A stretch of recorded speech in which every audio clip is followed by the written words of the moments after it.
Bienvenidos a una nueva videolección de microeconomía. Hoy os voy a hablar de cómo podemos analizar las variaciones de los precios sobre las decisiones de consumo óptimo de los individuos. En concreto, vamos a ver las curvas precio y consumo, cómo se pueden relacionar con las funciones. Supongamos que un individuo cualquiera está en el equilibrio E sub 1, el cual la curva de indiferencia máxima que puede alcanzar es tangente a la restricción presupuestaria en azul inicial del individuo. ¿Qué pasaría si los precios de los bienes que está consumiendo variasen de alguna manera? Supongamos, por ejemplo, que el precio que varía es el precio del bien X. ¿Qué pasa si el bien X ahora es más barato? Pues lo primero que vemos es que la restricción presupuestaria se desplazará hacia la derecha. En concreto, pivotará sobre el eje Y, ya que ni la renta ni el precio de Y se han visto alterados. Ese desplazamiento de la restricción presupuestaria origina que el equilibrio también se desplace hasta una nueva cesta E sub 2, en la cual el individuo consume más de ambos bienes.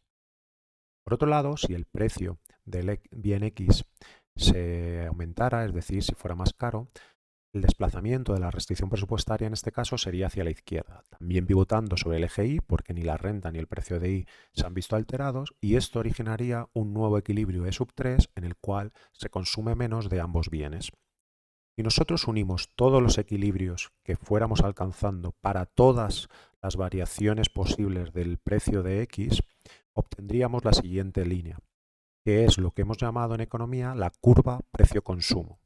Fijaros que la curva precio-consumo es una combinación de cestas de consumo, ya que en los ejes tenéis las cantidades de X y de Y, y que estas cestas de consumo se obtienen cuando permitimos que el precio de uno de los dos bienes, por ejemplo en este gráfico P sub X, haya variado. Podemos relacionar además la curva precio-consumo con las curvas de demanda de cada uno de los bienes. En concreto, si la misma información que hemos obtenido de la curva precio-consumo nos la llevásemos a un gráfico de demanda, podríamos obtener la curva de demanda individual del bien X cuando varía el precio de X y la curva de demanda individual del bien Y cuando lo que varíe sea el precio de Y. Fijaros que en esta nueva curva de demanda de X lo que relacionáis es el precio y la cantidad demandada de ese bien X.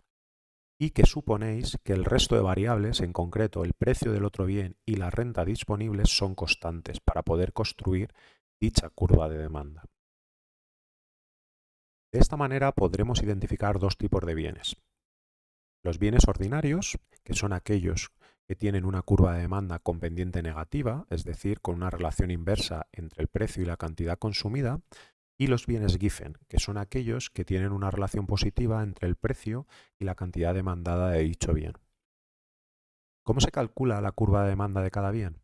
Se calculará a partir de la función de demanda individual general que ya hemos visto en vídeos anteriores.